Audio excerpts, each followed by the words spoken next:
여러분 한 주간 평안하셨습니까?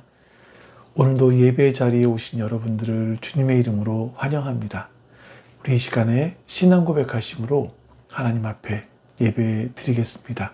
먼저 신앙 고백합니다. 전능하사 천지를 만드신 하나님 아버지를 내가 믿사오며 그 외아들 우리 주 예수 그리스도를 믿사오니 이는 성령으로 잉태하사 동정녀 마리아에게 나시고 본디오 빌라도에게 고난을 받으사 십자가에 못 박혀 죽으시고 장사한 지 사흘 만에 죽은 자 가운데서 다시 살아나시며 하늘에 오르사 전능하신 하나님 우편에 앉아 계시다가 저리로서 산자와 죽은 자를 심판하러 오시리라. 성령을 믿사오며 거룩한 공회와 성도가 서로 교통하는 것과 죄를 사하여 주시는 것과 몸이 다시 사는 것과 영원히 산 것을 믿사옵나이다. 아멘. 네, 이제 우리 같이 살아계신 하나님을 찬양하겠습니다.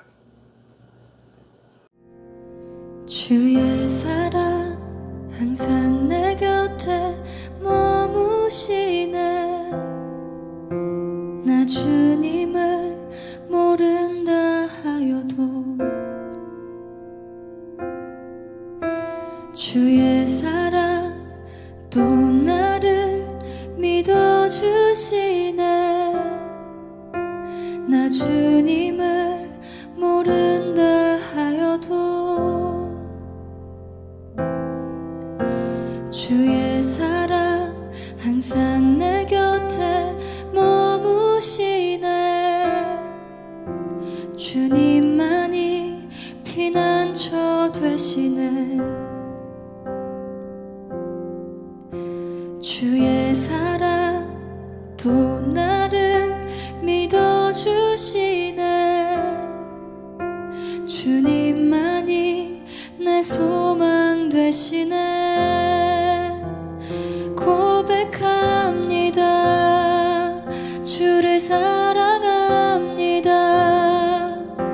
온 마음 다하여 주를 사랑합니다. 엎드립니다. 주를 경배합니다. 신실한 그 사랑으로 나를 채워주소서. 주의 사랑 날 포기치 않네. 변함없으신 그 사랑 나도 주님을 놓지 않겠네. 부족한 입술로 주 찬양하리라. 고백합니다. 주를 사랑합니다. 온 마음 다하여 주를 사랑합니다.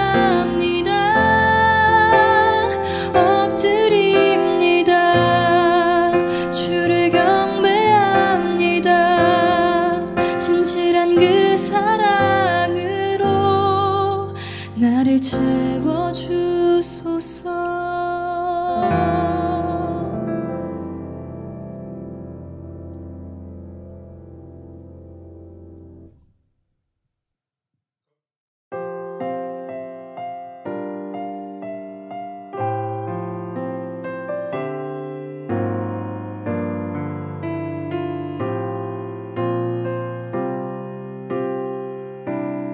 내 아버지 그 품 안에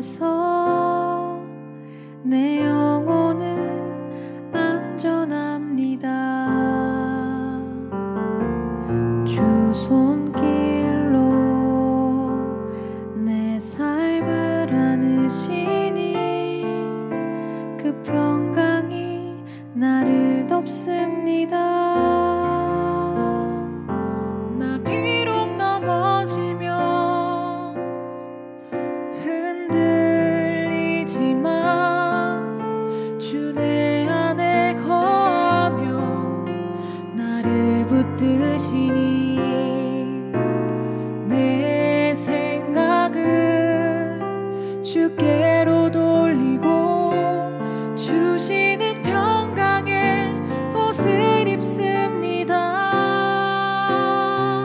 주 약속 안에서 내 영혼 평안해. 내 뜻보다 크신 주님의 계획 나 신뢰해. 두려움 다 내려놓고 주님만 의지해. 주 안에서 내 영혼 안전합니다.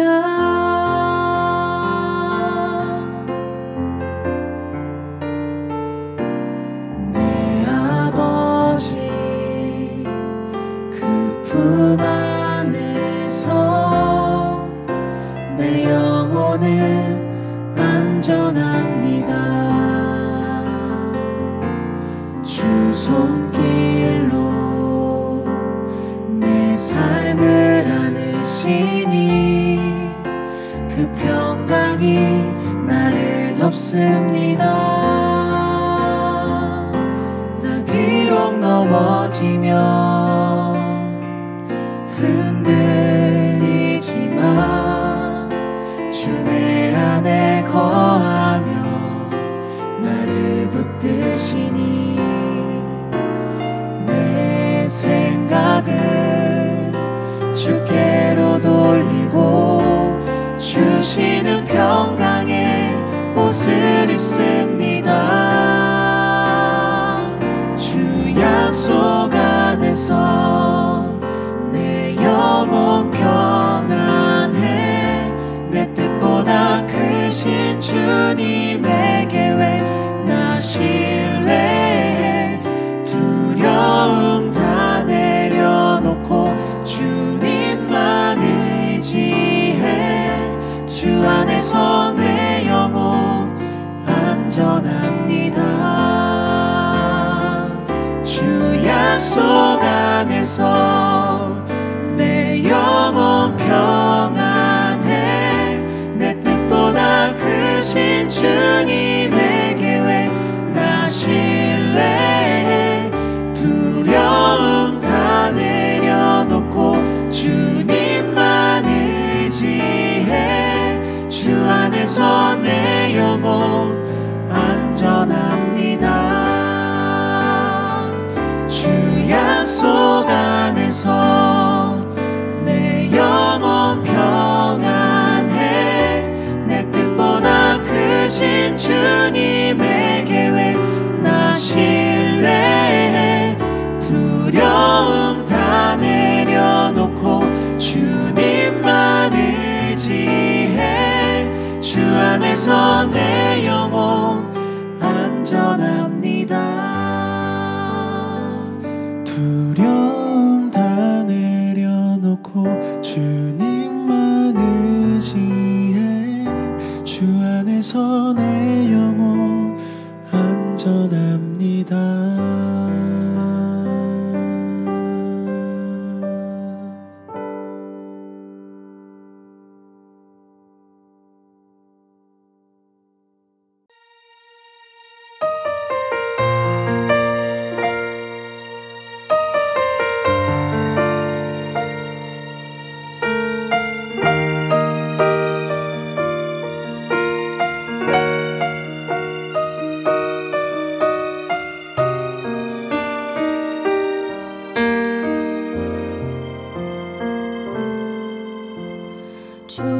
주님 다시 오실 때까지 나는 이 길을 가리라.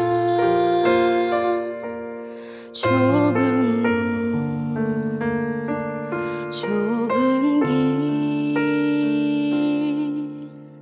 나의 십자가 지고 나의 가는 이 길 끝에서 나는 주님을 보리라. 영광의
하실 때까지 나는 일어나 달려가리라. 주의 영광 온 땅 덮을 때 나는 일어나 노래하리. 내 사모하는 주님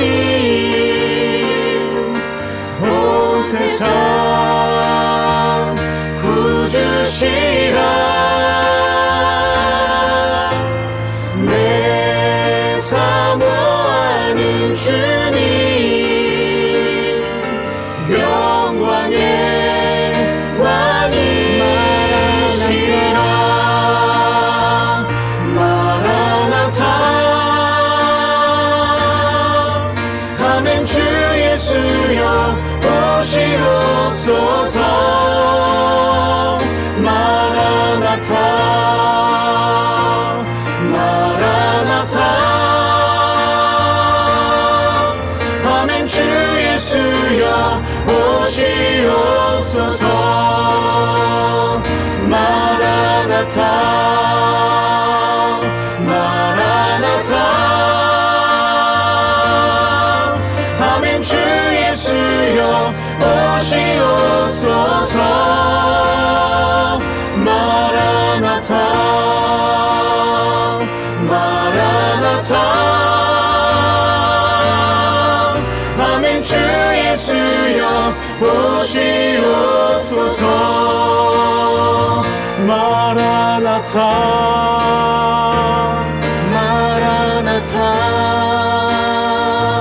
마라나타 마라나타 마라나타 마라나타 마라나타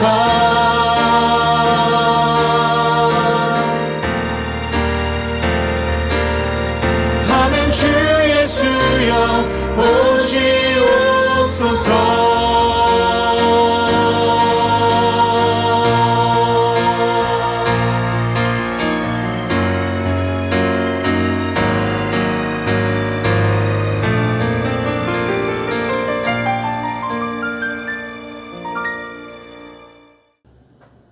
이제 오늘 예배를 위해서 하나님 앞에 같이 기도하는 시간을 갖습니다. 옆에 기도 제목 보시면서 우리 기도합니다. 내 사랑이 내 백성을 보기 못하니 내 모든 것 내어주고 나 그들을 얻으리라. 여호와께 돌아가자. 우린 돌아서도 그는 변치 않네. 여호와께 돌아가자. 우린 넘어져도 그 사랑 영원하네.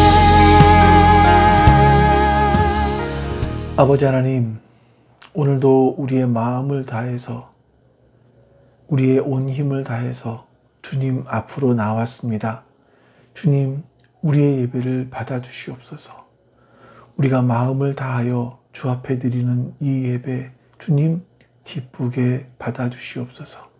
감사드리며 우리 주 예수 그리스도의 이름으로 기도하옵나이다. 아멘. 네, 우리 이제 같이 하나님 말씀 보겠습니다. 하나님 말씀은 누가복음 14장 1절부터 6절까지 말씀입니다. 누가복음 14장 1절에서 6절입니다. 어느 안식일에 예수께서 바리새파 사람의 지도자들 가운데 어떤 사람의 집에 음식을 잡수시러 들어가셨는데 사람들이 예수를 지켜보고 있었다. 그런데 예수 앞에 수종병 환자가 한 사람 있었다. 예수께서 율법 교사들과 바리새파 사람들에게 물으셨다. 안식일에 병을 고치는 것이 옳으냐, 옳지 않으냐. 그들은 잠잠하였다. 예수께서 그 병자를 손으로 잡아서 고쳐주시고 돌려보내신 다음에 그들에게 말씀하셨다. 너희 가운데서 누가 아들이나 소가 우물에 빠지면 안식일에라도 당장 끌어내지 않겠느냐. 그들은 이 말씀에 대답할 수 없었다. 아멘. 혹시 여러분 회항이라는 얘기를 들어보셨는지요? 배를 항해하다 보면 배를 항해하다가 가던 길을 다시 돌이켜서 원래 출발한 항구로 돌아가는 것, 이것을 회항이라고 이야기를 합니다. 이제 보통 그 조건들을 보니까 배를 타고 가다가 큰 폭풍우를 만났을 때 회항을 하기도 하고요. 또 어떤 배가 더 이상 앞으로 나아갈 수 없는 심각한 결함이 발견됐을 때, 배에 문제가 생겼을 때 회항을 하기도 하고요. 또 때로는 선원이나 승객의 건강상 아주 위급한 상황이 닥쳤을 때 그때도 회항을 한다고 합니다. 선장이 결정을 하는 거겠죠. 이렇게 어떤 더 나아가는 것이 위험하다라는 판단이 생길 때 가장 안전한 곳으로 돌아오는 것, 이게 바로 회항입니다. 근데 우리가 가만히 우리의 신앙생활을 돌아보면 이 비슷하지 않나 생각을 합니다. 나름대로 사람들은 열심히 신앙의 항해를 해갑니다. 근데 어느 순간 우리가 본질을 잃어버리고 엉뚱한 방향으로 흘러가고 있을 때가 있는 거죠. 신앙의 연륜이 이만큼 쌓였다고 스스로 좀 뿌듯해하고 있는데 어느새 하나님께서 가장 소중하게 여기시는 진짜의 가치, 그거를 잊어버리고 나만의 굳어진 생각, 아집, 이런 낡은 껍데기를 붙들고 있을 때가 있다는 겁니다. 오늘 본문에서 보면 이 회항이 절실하게 필요했던 사람들이 등장합니다. 그들은 조상 대대로 물려받았던 소중한 전통을 잘 지키고 있다고 굳게 믿었었던 사람들. 근데 사실은 그 전통의 원래 처음 시작했던 원래의 의미, 원래 정신, 그러니까 초심을 완전히 잃어버린 채 자신들이 만들어 놓은 잘못된 가치관이 감옥에 갇혀 있는 그런 사람들이었습니다. 그들에게는요, 하나님의 말씀이라는 출발점으로 다시 돌아와야 되는 절박한 과제가 남아 있었던 거죠. 다른 그 무엇보다 사람의 생명을 가장 귀하게 여기시는 그 하나님의 마음을 그들은 다시 배워야만 했던 겁니다. 자, 우리는 오늘 말씀을 통해서 우리 역시 초점을 잃어버리고 있지는 않은지, 초심을 잃었다면 우리가 돌아가야 될 지점을 놓치고 엉뚱한 바다를 표류하고 있는 건 아닌지 우리 자신을 돌아봐야 합니다. 생명을 살리시는 그 하나님의 따뜻한 마음을 회복할 수 있어야겠습니다. 오늘 말씀의 배경은 어느 안식일 날입니다. 흥미로운 점이 하나 있는데, 그게 뭐냐면 누가복음에서는요, 이 안식일을 둘러싸고 예수님과 종교 지도자들 간의 갈등이 자주 벌어졌다는 거예요. 누가복음에는 3번 기록되어 있습니다. 오늘 본문에 나오는 것이 논쟁 마지막 이야기고요. 3번째 마지막 이야기고요. 첫 번째 논쟁은 누가복음 6장에 나옵니다. 예수님과 지자들이 밀밭 사이를 지나가다가 너무나 배가 고팠는지 지자들이 밀 이삭을 손으로 뜯고 비벼서 먹었습니다. 자, 그런데 이 광경을 바리새인들이 보고 그냥 지나칠 리가 없죠. 그들은 즉시 예수님께 달려와서 따지기 시작을 합니다. 아니, 왜 당신네 지자들은 안식일에 해서는 안 되는 일을 합니까? 라고 시비를 거는 거예요. 자, 지금 우리의 시선으로 본다면, 아니, 뭐, 배고픈데 이삭 좀 따먹었다고 해서 그게 뭐 큰 죄라 되는 건가? 생각할 수 있지만, 이 바리새파 사람들이나 율법 학자들에게는 결코 가벼운 문제들이 아니었었습니다. 당시 그들이 안식일에 하지 말아야 될 일들을 39가지로 정해놨고요. 그 아래에 하위 문서로 해서 224가지의 하위 규정까지 만들어 놓았습니다. 그들이 만들어 놓았던 율법의 잣대로 보면 지자들의 행동은 분명히 법을 어긴 겁니다. 그러니까 이게 이런 거예요. 밀 이삭을 땄어요. 이거는 수확을 하는 거고요. 손으로 비볐어요. 이건 탈곡을 하는 겁니다. 껍질을 불어서 날려버렸습니다. 키질을 하는 거고요.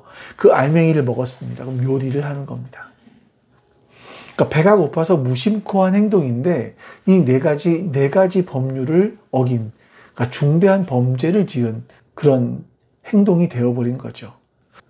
두 번째 논쟁은요, 바로 앞에 13장에서 벌어집니다. 예수님께서는 무려 18년 동안이나 귀신에게 묶여서 허리를 제대로 펴보지 못했던 사람, 하늘을 본 적이 없는 사람이겠죠. 또 평생 동안 등을 대고 편하게 누워서 잠들어 본 적이 없는 그 여인을 고쳐주십니다. 여러분, 한번 상상해 보십시오. 18년입니다. 18년 만에 처음으로 하늘을 본 거예요. 이게 얼마나 감격스럽겠습니까? 얼마나 기쁜 일이겠습니까? 그런데 회당장은 그 사건을 보면서 분노하면서 사람들에게 이렇게 소리치죠. 일을 해야 할 날이 엿새가 있으니 엿새 가운데서 어느 날에든지 와서 고침을 받으시오. 그러나 안식일에는 그렇게 하지 마시오. 여러분, 그 사람에게는요, 이 여인이 겪어왔던 18년의 고통, 이 고난의 세월보다 안식일의 치료라고 하는 노동을 했다. 그러면서 자신들이 정해놓은 규정을 위반했다. 이게 더 중요했던 겁니다. 그리고 오늘 본문 세 번째 논쟁이 나옵니다. 자, 이렇게 반복되는 논쟁의 가장 깊은 곳에는요, 하나님께서 도대체 왜 우리에게 안식일을 주셨는가라는 근본적인 질문이 생기게 됩니다.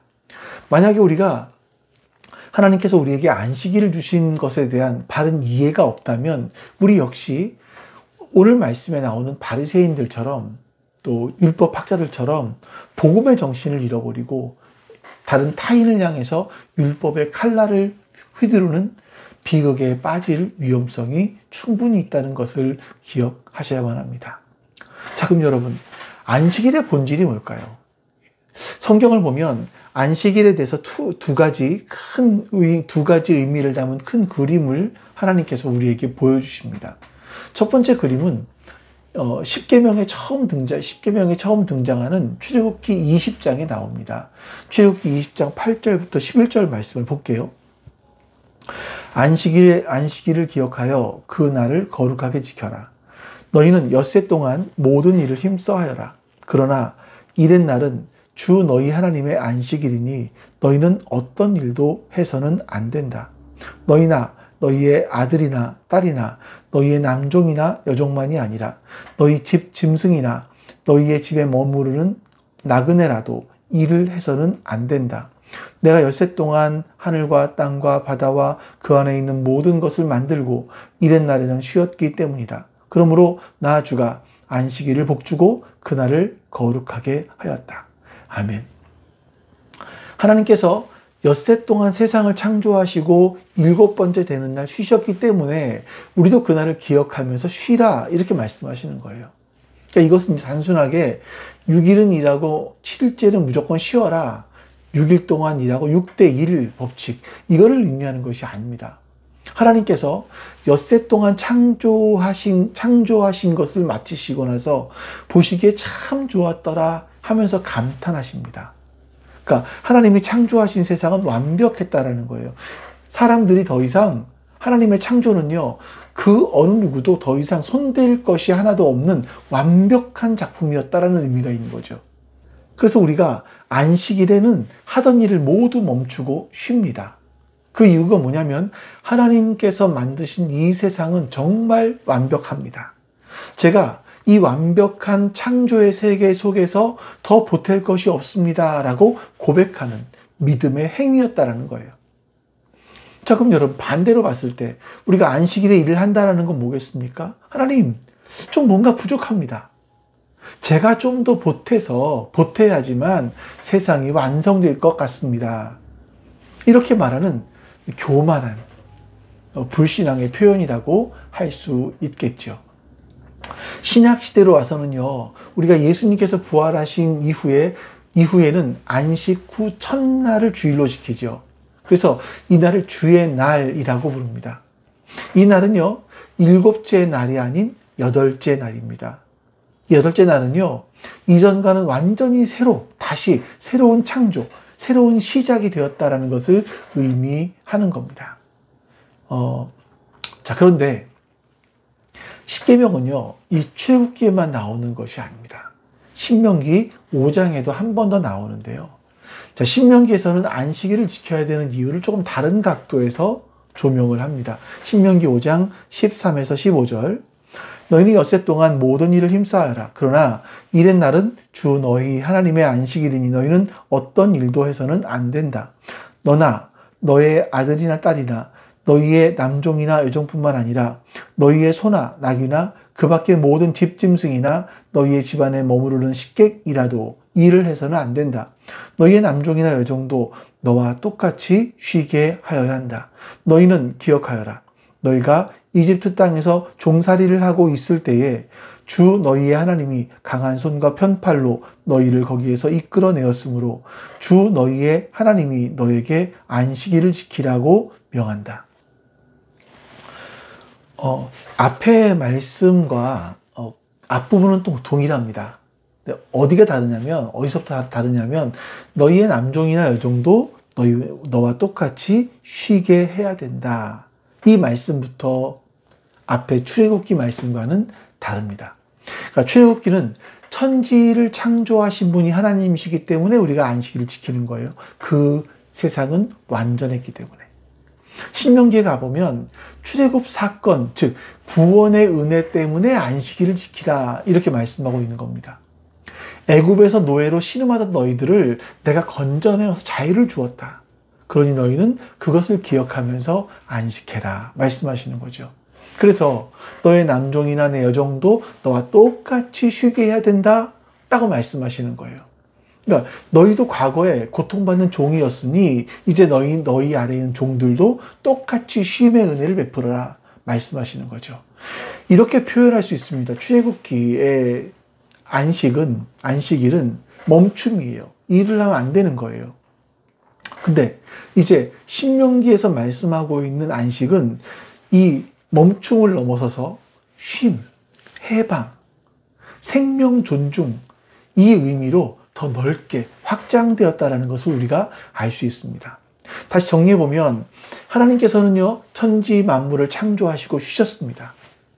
이것이 안식일의 첫 번째 의미, 즉 출애굽식 안식일이에요.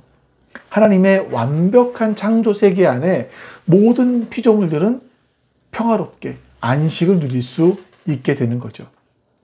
근데 인간의 죄로 인해서 이 완벽했던 세상이 깨어집니다. 피조물이 고통과 신음 속에서 살게 됩니다. 그래서 하나님께서는 우리를 구원하시기 위해서 재창조의 사역을 시작하셔야만 했는데 노예된 우리를 해방시키시고 죽어가는 생명을 건져내시는 그 사역, 이게 바로 신명기식 안식일이라고 할 수 있는 겁니다. 자, 그래서 오늘을 사는 우리는요, 이 두 가지 개념을 가슴에 품고 주의를 지켜야 되는 겁니다. 한편으로는 세상의 분주함을 잠시 멈추고 창조 질서와 하나님의 주권을 인정하는 출애굽기식 주의를 지키는 거예요. 또 하나는 억압받고 소외된 사람들을 해방시키고 죽어가는 생명을 살리는 일에 우리의 삶을 헌신하는 신명기식 주일도 우리가 지켜야만 하는 겁니다. 자, 이렇게 안식일에 대한 두 가지 정신을 좀 기억하시면서 오늘 본문으로 들어가 보도록 하죠. 우리 1절 말씀을 다시 보겠습니다. 어느 안식일에 예수께서 바리새파 사람의 집들 가운데 어떤 사람의 집에 음식을 잡수시러 들어가는데 사람들이 예수를 지켜보고 있었다. 바리새인들은요, 누구보다도 하나님의 말씀을 사랑했던 사람들이에요. 그 말씀을 글자 하나하나까지 철저하게 지키기 위해서 정말 치열하게 노력했던 사람들입니다. 근데 문제가 생겼습니다. 이 열심의 방향이 잘못되었습니다. 그들은 하나님을 사랑하는 것보다 율법을 완전히 지켜내는 자신의 의로움, 이거에 더 집중하게 되었던 거죠. 자, 이런 사람들이 보기에 배고픈 제자들이 밀 이삭을 손으로 비벼 먹는 행위, 추수, 타작, 키질, 요리, 다 이건 네 가지 노동법을 어기는 아주 중대한 범죄로 보였던 거죠. 자, 바로 그런 사람들이 바리새파 사람들이었는데 그 중에서 지도자, 그러니까 사람들에게 영향력을 끼치는 그 지도자의 집으로 예수님이 초대가 됩니다. 안식일에 손님을 초대하는 것은요, 그래서 풍성한 식탁을 나누는 것은 유대인의 미덕이기도 하고 종교적인 의무이기도 했었습니다. 우리나라 왜 이런 말 있잖아요. 이제 며칠 있으면 추석인데 한가위만 같아라 이렇게 말하지 않습니까? 풍성함을 이야기하지 않습니까? 마찬가지로 이 유대인들도요, 안식일만 같아라 이런 말은 아주 풍성한 식탁을 의미한다고 해요. 근데 이 식탁은요, 따뜻한 교제의 자리가 아니었습니다. 1절 마지막에 보니까 그들이 엿보고 있었다라고 말씀하고 있어요. 그러니까 마치 형사들이 이게 잠복해 있으면서 혹시나 저 사람이 범죄를 저지르고 있지는 않는가 주시하는 것과 같은 그런 모습인 거죠. 그들은 예수님의 모든 행동, 모든 말 한마디를 예의주시하면서 어떻게든지 꼬투리를 잡기 위해서 혈안이 되어 있었습니다. 겉은요, 풍성한 잔치집이었지만 그 안에는 의심, 적의, 이 살기 이런 것들로 가득해 있었던 겁니다. 바로 그때 그들의 눈앞에 한 사람이 있었다 라고 말합니다. 우리 14장 2절 말씀이에요. 그런데 예수 앞에 수종병 환자가 한 사람이 있었다. 자, 여러분, 이 수종병이라는 것은 오늘날 의학 용어로 하면 부종이라고 해요. 그러니까 몸 안에 물이 차는 거죠. 비정상적으로 물이 많이 차서 몸이 붓는 겁니다. 근데 이 몸이 물이 차는데 환자는 끊임없이 갈증을 느끼기도 한다고 해요. 그러니까 성경은요, 어떻게 이 사람이 여기에 와 있었는지 이야기하지는 않습니다. 초대받은 손님인지, 아니면 초대받지 않았는데 와 있는 불청객인지, 아니면 이 바리새파 사람들이 예수님을 시험하기 위해서 일부러 데려다 놓은 사람인지 미끼인지 정확히는 우리가 알 수 없습니다. 중요한 것은요, 그 자리에 있던 사람들의 반응이에요. 자, 바리새파 사람들에게 이 수종병 환자는 불편한 존재인 겁니다. 또는 아니면 율법을 시험할 수 있는 도구였던 거죠. 당시 사람들은요, 병을 죄의 결과, 하나님의 저주라고 생각을 했습니다. 고대 유대 문헌에 보니까 이 수종병에 대해서 이런 기록이 나와요. 제가 한번 읽어드려 볼게요. 사람이 죄를 지으면 몸에 피와 물의 균형이 깨진다. 피가 물보다 많아지면 나병에 걸리고 물이 피보다 많아지면 수종병에 걸린다. 그러니까 유대인의 눈에는요, 이 사람은 죄를 지어서 하나님께 저주를 받은 죄인에 불과했던 겁니다. 이 식사자리에 모인 사람들은 예수님께서 저 수종병 걸린 죄인에 대해서 어떻게 할 것인가 여기에 관심이 있었던 것 같아요. 그리고 아까 말씀처럼 예수님을 지켜보고 있었던 거죠. 자, 근데 그때 예수님께서 먼저 바리새파 사람들에게 질문을 던지십니다. 3절 말씀입니다. 예수께서 율법 교사들과 바리새파 사람들에게 물으셨다. 안식일에 병을 고치는 것이 옳으냐 옳지 않으냐. 여기서 옳으냐 옳지 않으냐라는 단어는요, 원래 헬라어에서 율법적으로 허용되느냐 아니면 허용되지 않느냐라는 의미를 담고 있다고 해요. 예수님은 지금 그들이 가장 중요하게 여기는 그 언어, 그들의 논리로 질문을 하시는 거예요. 당시 그들의 전통에 따르면 생명이 위급한 상황이 아닌 이상 안식일에 병을 치료하는 행위를 할 수 없었습니다. 병이 더 나빠지게 막는 것은, 그러니까 응급처치는 할 수 있었지만 병이 회복되게 하는 것, 이거는 명백한 규율의 위반이었습니다. 예수님의 이 질문에 대해서 그들의 반응이 어땠냐면 4절, 그들은 잠잠하였다. 그러니까 안식일에 병 고치는 것이 옳으냐 옳지 않느냐라는 그 예수님의 질문에 아무도 답을 하지 못했다라는 겁니다. 할 수가 없었겠죠. 만약에 병을 고쳐주는 것을 찬성한다면 자기들이 평생 동안 목숨 걸고 지켜온 전통, 이 가르침, 이거를 부정하는 거잖아요.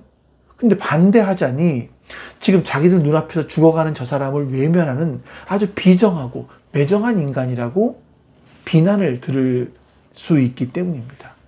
이러지도 못하고 저러지도 못하는 상황에 빠진 거죠. 자, 여러분, 그들은 앞에서 말씀드린 두 가지 안식일의 개념 중에서 출애굽기식 안식일, 다시 말해서 무엇 하지 말아라, 이런 금지 조항에만 매달려 있던 사람들인 겁니다. 하지만 예수님은요, 신명기식 안식일, 즉 생명을 살리고 억압된 자를 해방시키고 고통받는 자를 회복시키는 무엇을 하라, 이 적극적인 사랑의 명령을 온몸으로 예수님은 살아내신 겁니다. 예수님께 안식일은요, 아무것도 하지 않고 그저 쉬는 날, 멈추고 쉬는 날이 아닙니다. 오히려 하나님의 창조 질서가 죄로 인해 망가진 것을 회복시키시고 꺼져가는 생명을 다시 살려내는 이 재창조의 사역을 가장 활발하게 펼치시는 그런 날이었던 겁니다. 여러분, 이렇게 성경 전체의 그림을 보지 못하고 내가 좋아하는 구절만 붙잡고 그것이 전부인 것처럼 주장을 한다면 차라리 성경을 모르는 것보다 훨씬 더 위험할 수 있고요, 훨씬 더 폭력적일 수 있습니다. 우리가 말씀을 대할 때 전체로서의 넓이, 부분으로서의 깊이를 함께 붙들어야지만 사람을 살리는 하나님의 귀한 통로로 쓰임받을 수 있다는 사실을 여러분 기억하셔야만 합니다.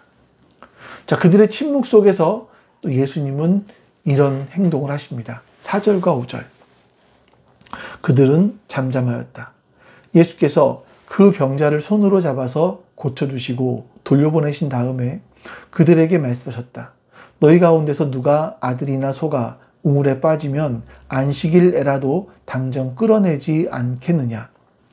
자, 여러분, 예수님은 지금 그 사람을 고쳐주시고는 그 사람을 조용히 자리를 떠나게 하셨습니다. 그리고 사람들을 향해서, 율법 교사들, 바리새파 사람들을 향해서 또 하나의 질문을 던지시는 거예요. 너희 가운데 누가 아들이나 소가 우물에 빠지면 안식일에라도 당장 끌어내지 않겠느냐? 이런 말씀을 하십니다. 이건요, 그들의 율법에도 예외 규정으로 허용된 일이거든요. 예수님은 지금 이 수종병 환자를 아들이라고, 그리고 우물에 빠진 사람이라고 말씀하시는 거예요. 우물은요, 이 생명의 상징인 물이 가득한 곳이긴 하지만 만약에 거기 빠져버리면 그 물 때문에 죽음에 이를 수 있게 되죠. 예수님 말씀은 이겁니다. 이 사람 역시 몸에 물이 가득 차 있다라는 거예요. 이것으로 말미암아 생명의 위협을 받고 있으니 이 우물에 빠진 사람과 뭐가 다르겠느냐? 저 사람은 내 아들인데 그러면 구해내야 되지 않겠느냐? 저 사람은 하나님의 아들인데 구해내야 되지 않겠느냐라고 말씀하시는 거예요.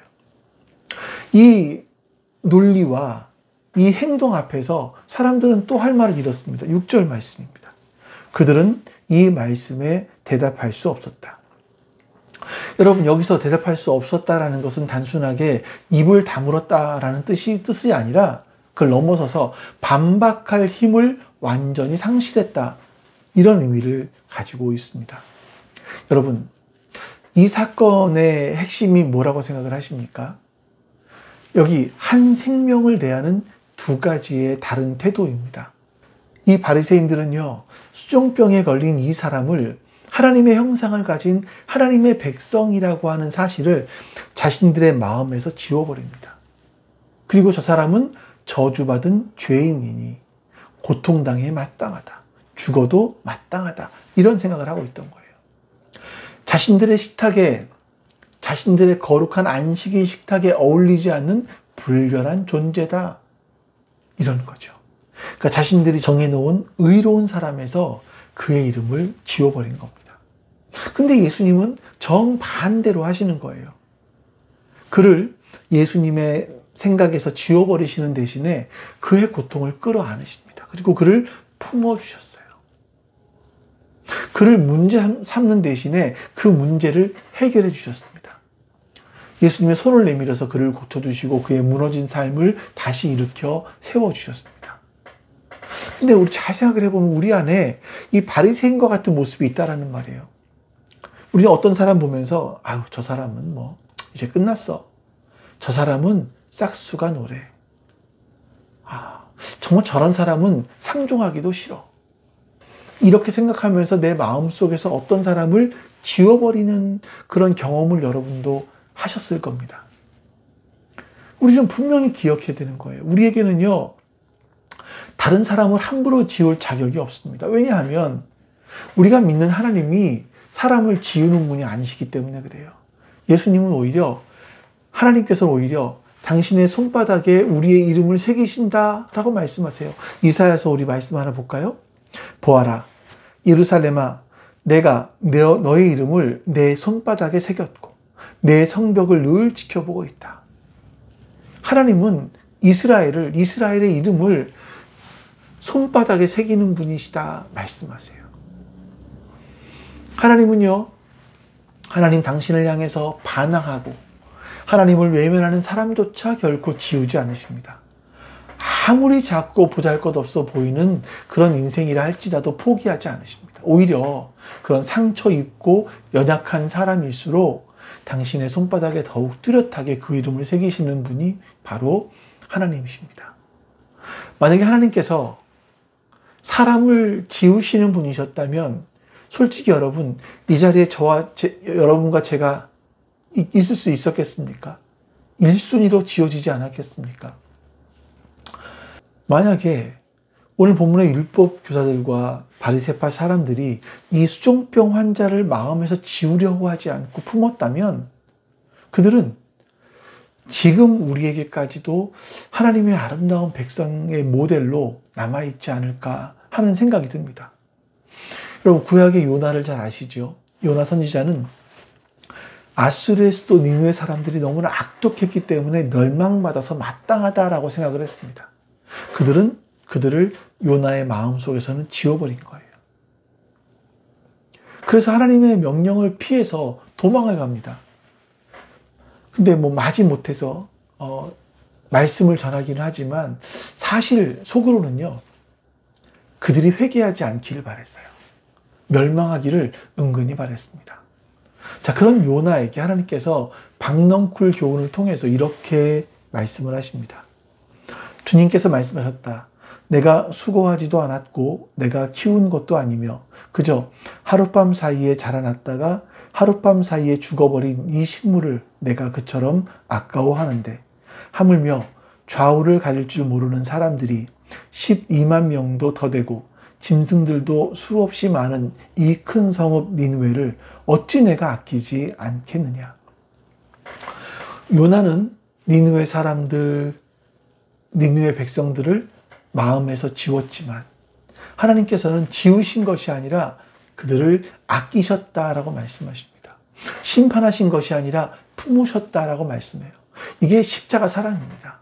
십자가는요, 하나님께서 죄인된 우리를 지우시지 않으시고 오히려 당신의 하나뿐인 아들을 내어주시기까지 우리를 품으시는 가장 확실한 증거입니다.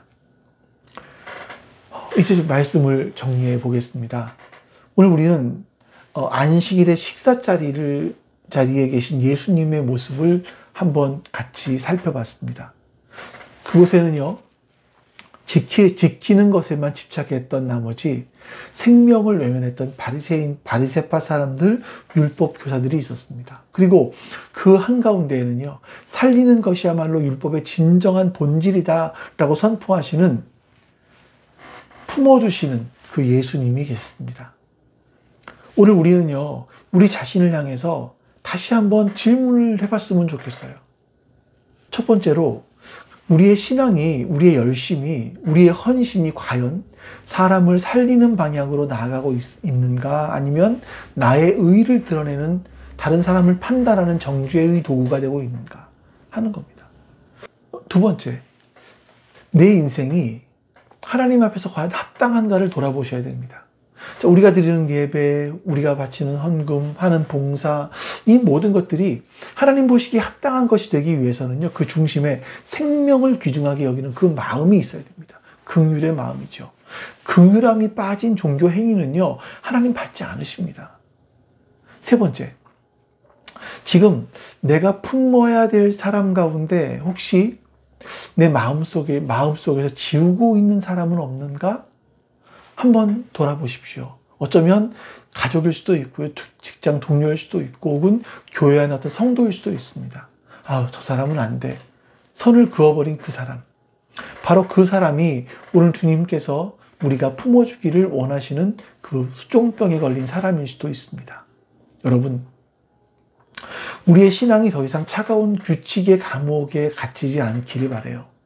대신 예수님의 그 뜨거운 심장을 가지고 사람을 살리고 품어주는 그런 따뜻한 신앙으로 나아갈 수 있기를 소망합니다.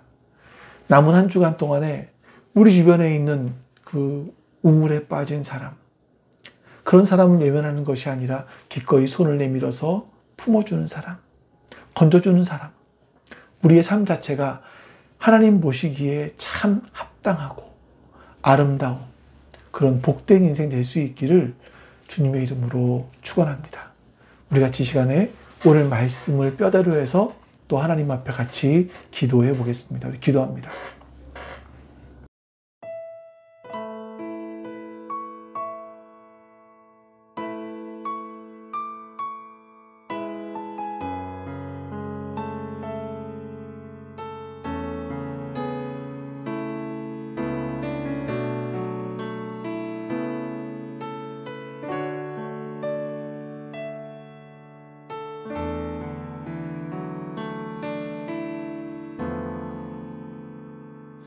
나의 백성이 다 겸비하여 내게 기도하며 나의 얼굴을 구하여서 그 악한 길 떠나며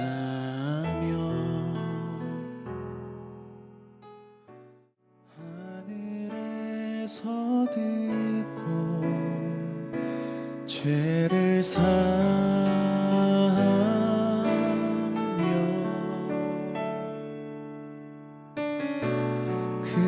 그들의 땅을 고치리라.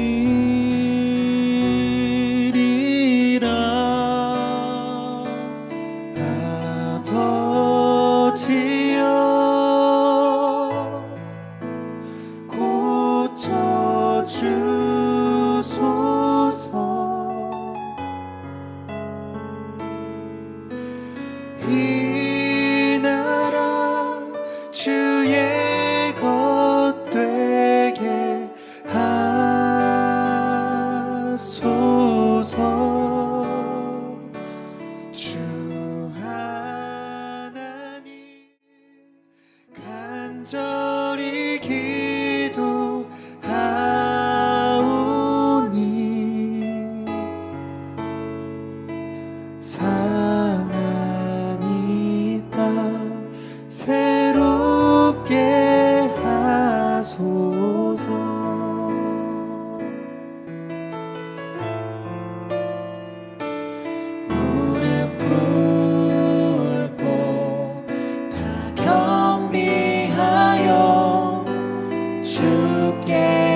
하나님 간절히 기도하오니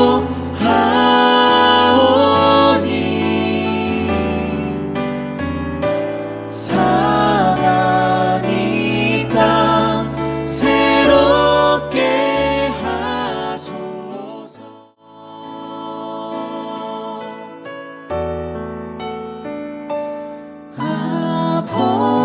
아버지여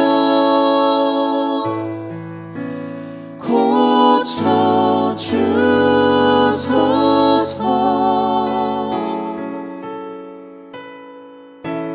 이 나라 주의 것 되게 하소서.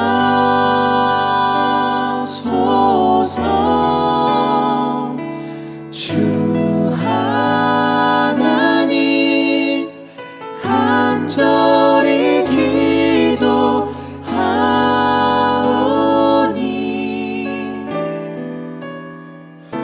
상한 이 땅 새롭게 하소서. 아버지여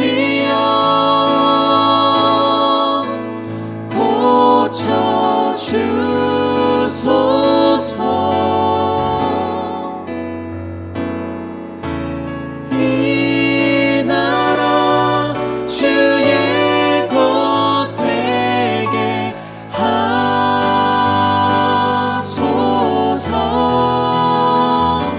주 하나님 간절히 기도하오니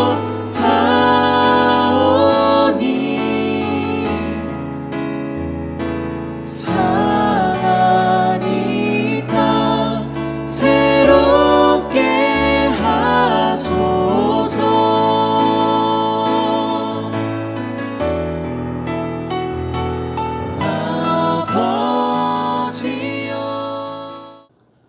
아버지 하나님, 우리는 혹시 내 마음에 안 드는 사람, 내가 정해놓은 규칙에 어긋나는 행동을 하는 사람을 보며 그들을 우리의 마음에서 지워버리고 있는 사람은 아닌가?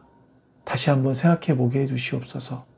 주님은 그들을 향해 손을 뻗으시고 그들을 품어주시는데 우리는 어떤 행동을 하고 있는지, 어떤 마음가짐을 하고 있는지 돌아보게 해주시고 우리에게도 주님의 그 사랑의 마음, 긍휼의 마음을 품을 수 있도록 그런 은혜를 허락하여 주시옵소서.